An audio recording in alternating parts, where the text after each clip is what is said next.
Assalamualaikum warahmatullahi wabarakatuh. Perkenalkan, nama saya Ida Nur Aini, nomor induk mahasiswa 877316226. Saya dari Prodi PGSD semester 6. Di sini saya memenuhi tugas praktikum IPA modul 3 tentang uji makanan, karbohidrat, protein, dan juga lemak. Selamat menyaksikan.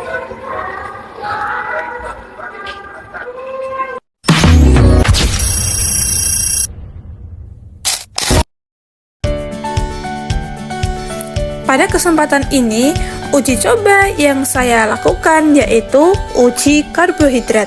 Adapun tujuan percobaan kali ini adalah mengidentifikasi bahan makanan yang mengandung karbohidrat. Untuk bahan makanan itu ada 22 jenis, yaitu ada piring plastik, pipet, kertas, kalium iodida 0,1 m 10 ml atau betadine, air, tahu, minyak goreng, biskuit, tepung terigu, margarin, biji jagung, singkong, gula, daging ayam, pisang, telur rebus, diambil putihnya saja. Selanjutnya tempe, santan, apel, pepaya, susu, nasi, wortel, kemiri, kacang, mie, jengkol, dan juga sendok. Untuk bahan-bahan makanannya itu yang sudah dihaluskan ya. Memasuki tahap prosedur percobaan. Yang pertama, semua pengamatan harus dicatat langsung dalam lembar kerja yang diperuntukkan bagian percobaan ini. Susun semua makanan yang sudah dihaluskan dan beri nama bahan-bahan makanan yang akan diuji di atas piring plastik. Kemudian, satu persatu bahan makanan ditetesi dengan 2-3 tetes larutan yodium dalam KL atau Lugol. Perhatikan dan catat perubahan warna pada bagian makanan yang ditetesi larutan yodium. Catatlah bahan makanan yang diuji manakah yang menunjukkan warna ungu, biru setelah ditetesi larutan yodium. Catat semua hasil pengamatan ke dalam lembar kerja dan buatkan kesimpulan tentang zat-zat makanan yang mengandung amilum. Berdasarkan uji karbohidrat yang dilakukan terhadap 22 sampel bahan makanan menggunakan indikator radium, diperoleh dua pola reaksi warna berbeda. Sampel yang pertama mengandung amilium atau pati akan bereaksi dengan yodium sehingga menghasilkan perubahan warna menjadi biru kehitaman. Sedangkan sampel yang tidak mengandung amilium tidak menunjukkan perubahan warna signifikan dan tetap berwarna coklat kekuningan. Nah, hasil pengamatan menunjukkan bahwa beberapa bahan seperti biskuit, tepung terigu, biji jagung, singkong, nasi, mie, dan juga jengkol mengalami perubahan warna menjadi biru kehitaman.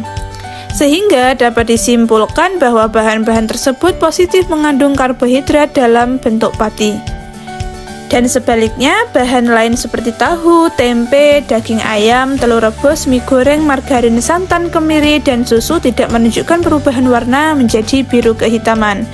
Sehingga dapat dinyatakan negatif amilum atau hanya mengandung karbohidrat dalam jumlah sangat sedikit. Hal ini disebabkan bahan-bahan tersebut lebih dominan mengandung protein dan lemak, bukan pati pada bahan seperti apel, pepaya, pisang, gula, dan wortel. Meskipun mengandung karbohidrat, bentuk karbohidratnya lebih banyak berupa gula sederhana.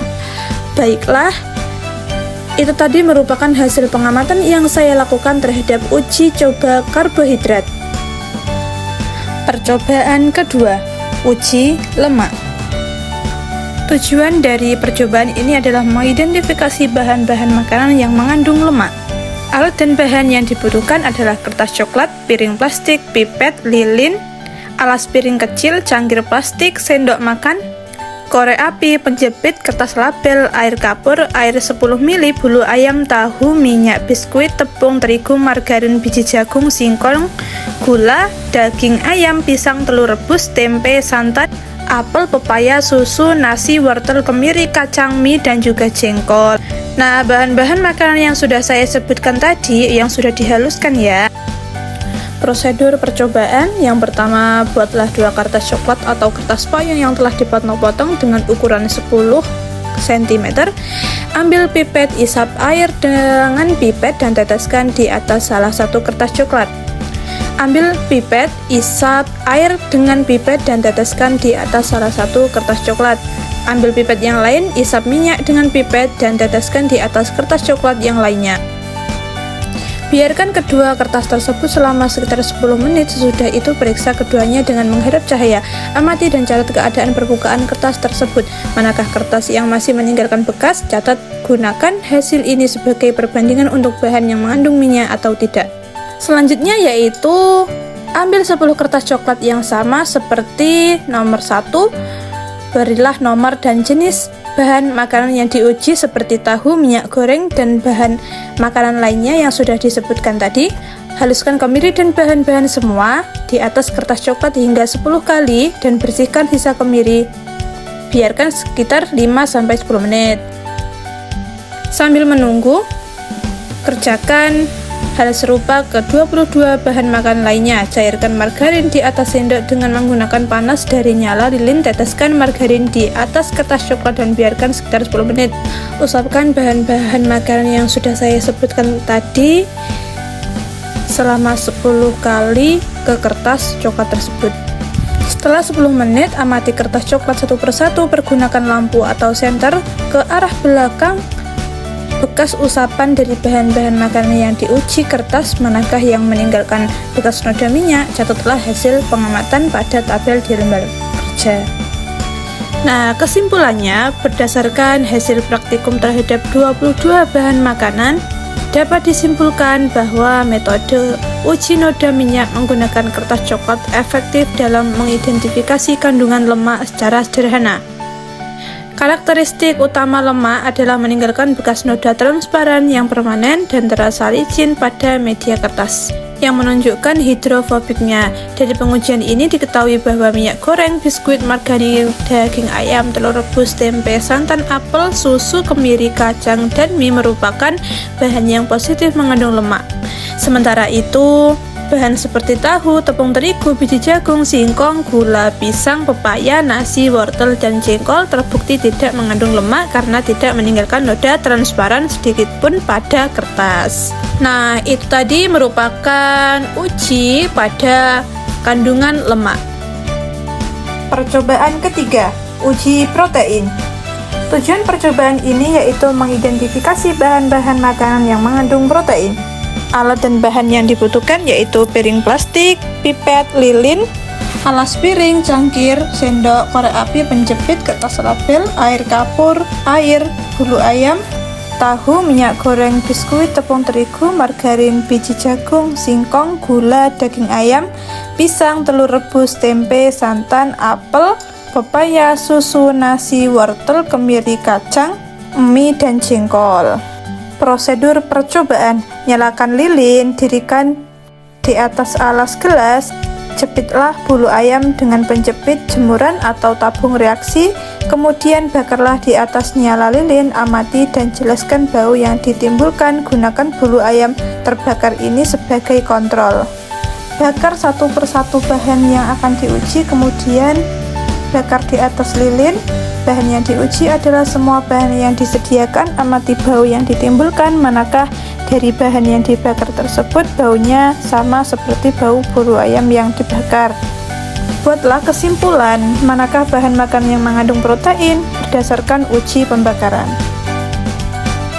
Selanjutnya, lakukan dengan cara uji dengan menggunakan tembaga sulfat sebagai berikut. Yang pertama, larutkan 2 sendok makan tembaga sulfat ke dalam 1 cangkir air. Aturlah bahan makanan yang akan diuji di atas piring plastik. Bahan makanan yang akan diuji meliputi semua bahan yang sudah disediakan.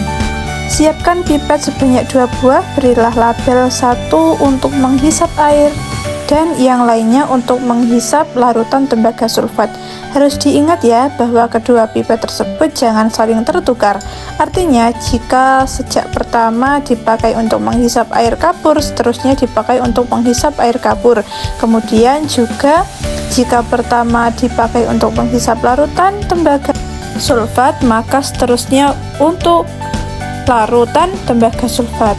Berikan 2 tetes larutan kapur untuk setiap bahan makanan yang diuji pada daerah bekas tetesan air kapur.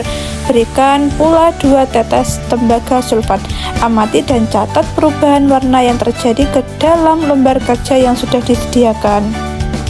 Berdasarkan hasil pengamatan uji bioret dapat disimpulkan bahwa bahan makanan yang mengandung protein ditandai dengan perubahan warna menjadi ungu serta menghasilkan bau seperti bulu ayam terbakar saat dibakar. Bahan-bahan yang terbukti mengandung protein antara lain yaitu biskuit, tahu, tepung terigu, biji jagung, daging ayam, telur rebus, tempe, santan, susu, kemiri, kacang, mie, dan juga jengkol.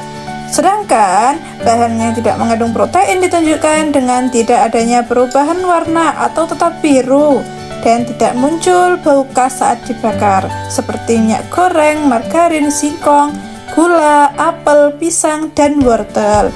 Dengan demikian, uji bioret dapat digunakan sebagai metode sederhana untuk mengidentifikasi kandungan protein dalam berbagai bahan makanan.